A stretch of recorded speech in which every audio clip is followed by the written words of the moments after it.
Hi guys, I am Tiffany Elizabeth and I am back with another video. This is not my usual setup, but I have to kind of record when I can, where I can, now that I have a newborn, and I think she is actually about to wake up as soon as I'm trying to record this. I want to share with you all my birth story.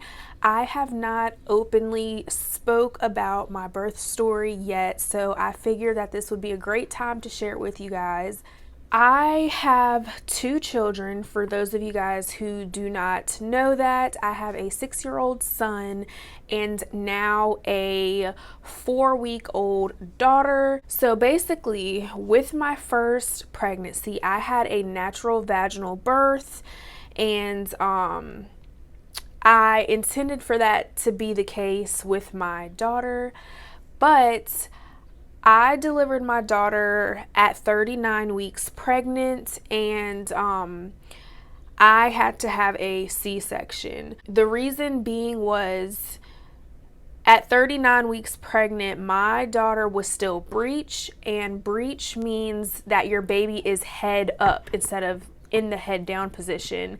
And in order to have a successful vaginal birth, your child needs to be in a head down position by at least like 37 weeks. My daughter did not flip head down on her own that far along. So yeah, with my first pregnancy with my son, I gave birth to him at 37 weeks and he was already head down in position. My water broke at home on its own. He was ready to come out, y'all.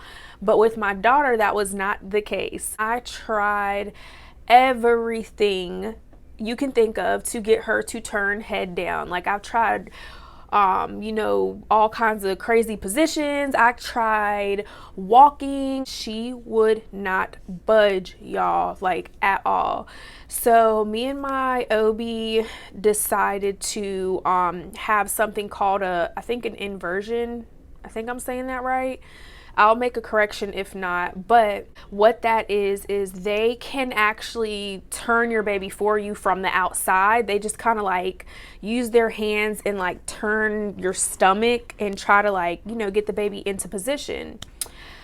So they scheduled me that morning to have that done. You have to have that procedure done in the hospital because it can potentially break your water and send you into labor. My husband and I went to the hospital that morning to have them try and flip the baby in head down position so that way I can have a vaginal birth.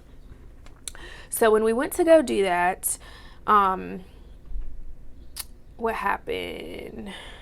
We had to do all this paperwork and stuff like that just in case I was going to have the baby that day. And so the doctor and then I think maybe like a nurse or something, it was two people who attempted to flip my daughter into the head down position. For me personally, it hurt, y'all. Like, some people say that it doesn't hurt, I guess depending on who does it and how they do it. But for me personally, it was painful. But, I got through it. When they were doing the inversion, honestly, they give you this thing, like this shot to relax your uterus. And they gave me the shot like in the back of my arm, I guess, to help relax my uterus. So that way it wouldn't hurt, I guess, as bad. The key is breathing and just like mentally telling yourself that, childbirth is literally all mental, in my opinion. Like, if you freak out, then everything's gonna hurt, everything is gonna freak you out. Like, you have to kind of just like relax, like literally. They were able to successfully turn her into head down position. But y'all, literally, I kid you not even 30 seconds later, my daughter flipped right back, like immediately. They gave me a choice to flip her again. So I was like, yes, please do so I can, have a vaginal delivery. So I just kind of toughened it up and I allowed them to try to flip her again into the head down position. And y'all, she just would not stay. Like, she would not do it. So Since that was unsuccessful, I basically had a planned C-section. Like, I didn't want to have a C-section, but you know, it is what it is. I ended up having to have one because of that reason, her being breached. So, you know, the C-section was actually already planned because, like I had said before, with her being breached, they were going to attempt to do the flip, but if it was unsuccessful, which is a possibility, then they were like, well, we're just going to go ahead and do the C-section that same day, like right after. So I already knew I was going to get a C-section if they weren't able to flip her.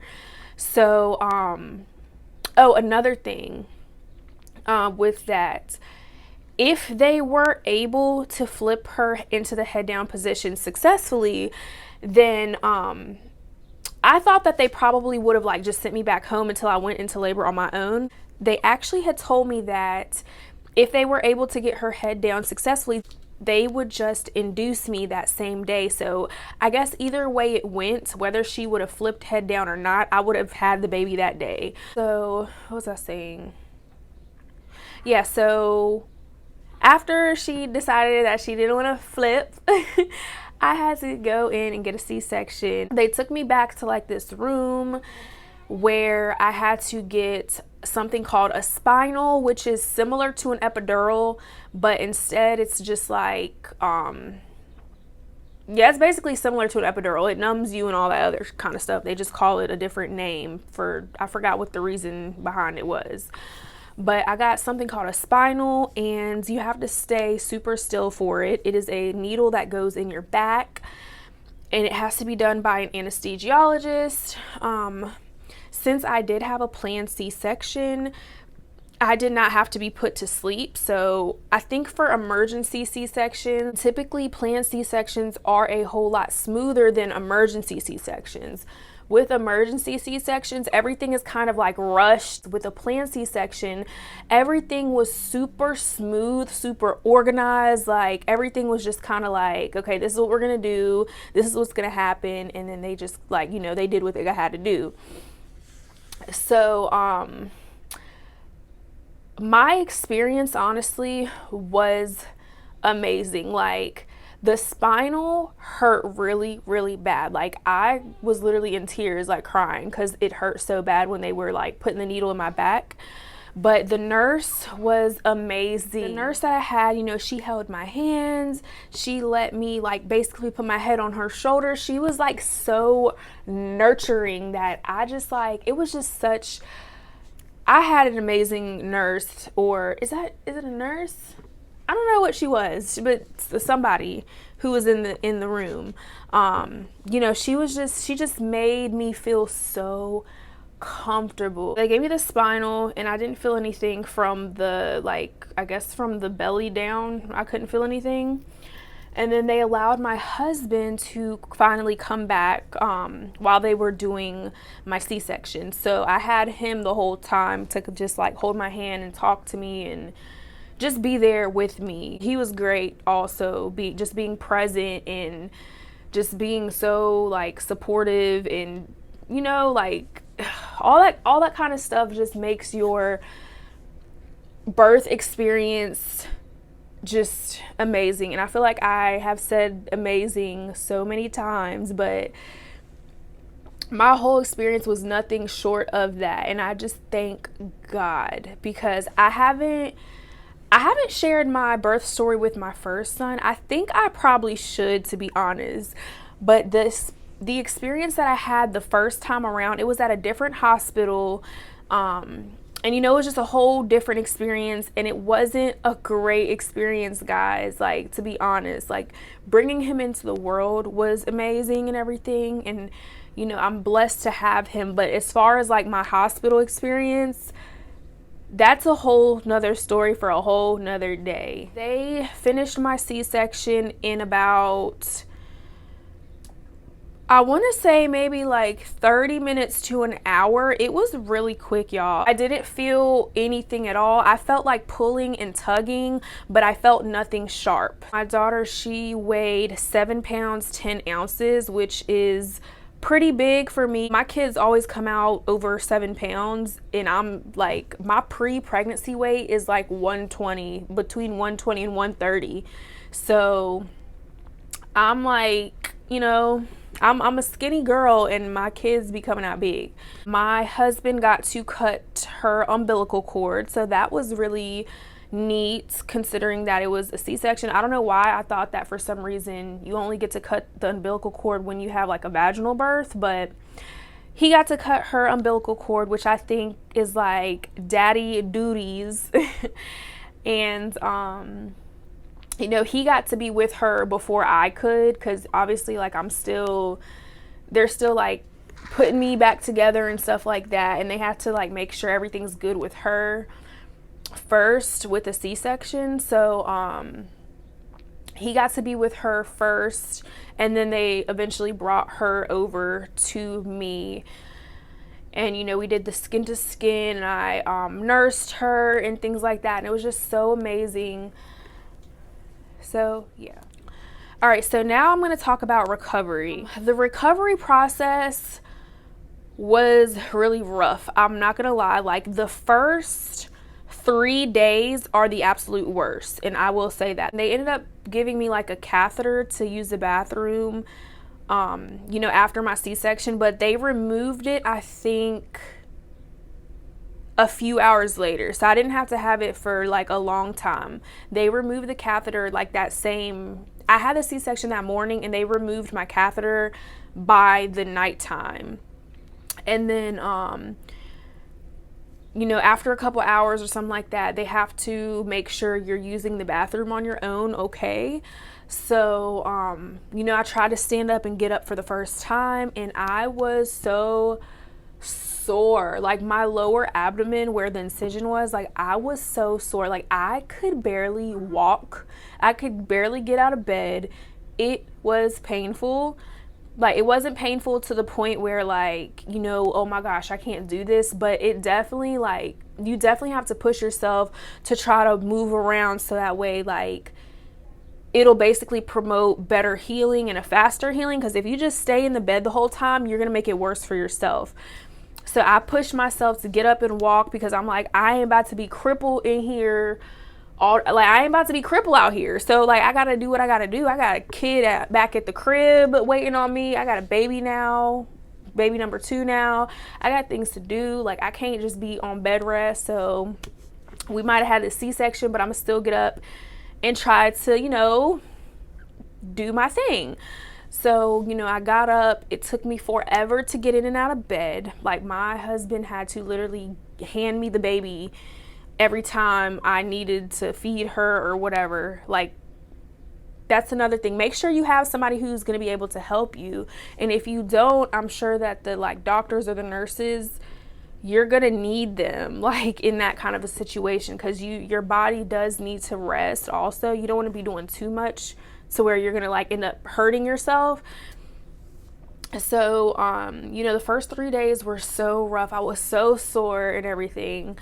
By the time I got home and everything, I was still moving around on my own and stuff like that. But going up and down stairs and lifting things like that, basically you don't want to lift anything heavier than your baby. And you do not want to be doing no constant walking up and down stairs and stuff like that. You want to definitely be walking around every day, but not doing anything that's going to strain your body. Just listen to your body, basically. When you feel tired, rest. When if you're feeling up for walking around for a few minutes at a time, then definitely do that.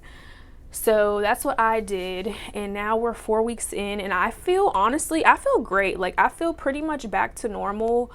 The pain medication that they gave me really, really helped me the first week to 2 weeks of being at home. It really just helped me out a lot. And my husband was so helpful too, with just helping me take care of my son, and helping me, bringing me food and, things like that, allowing me to get as much rest as I can. As far as with the baby, he helped as much as he could, and everything was just honestly, everything was just so perfect to be honest. Like, in the future, like, if I could get another C-section over a vaginal birth, I probably would, to be honest, because, like, it really wasn't bad, y'all. Like, the healing process wasn't bad. I honestly feel like the healing process with my C-section was better than my vaginal, like, delivery. Just to be honest, everyone is different, but I personally preferred the C-section over the vaginal birth, y'all. It's crazy to think. But yeah, I'm 4 weeks in. I'm feeling great, honestly. If I do too much, I can usually tell when I'm doing too much because I'll be a little sore and tender down there. I still am a little tender to the touch where my incision is, but I guess that's just normal because, you know, a C-section is a major abdominal surgery, so you got to treat it like you might feel 100%, but you still have to, like, kind of give yourself that time to really heal. I have no complaints at all. So yes, I'm very blessed and I'm just so thankful. And me and my husband, we are absolutely in love with her. The whole family is in love with her. And my son Julius, he loves his little sister. Like, he kisses her every single day. He got to hold her when we brought her home. And he is just an awesome big brother. Like, he's super gentle with her. He knows not to be too rough with her. And it's just like, I don't know, I just feel so complete. My heart is so full. Like, I am not stressed out at all. Like, bringing a newborn home is so exhausting. Like, I have never been so exhausted in a very long time. But honestly, even through the constant waking up all night and attending to her all day long, breastfeeding all day long, I would not, like, have it any other way, y'all. Like, I don't know what it is about this time around, but everything, I'm just so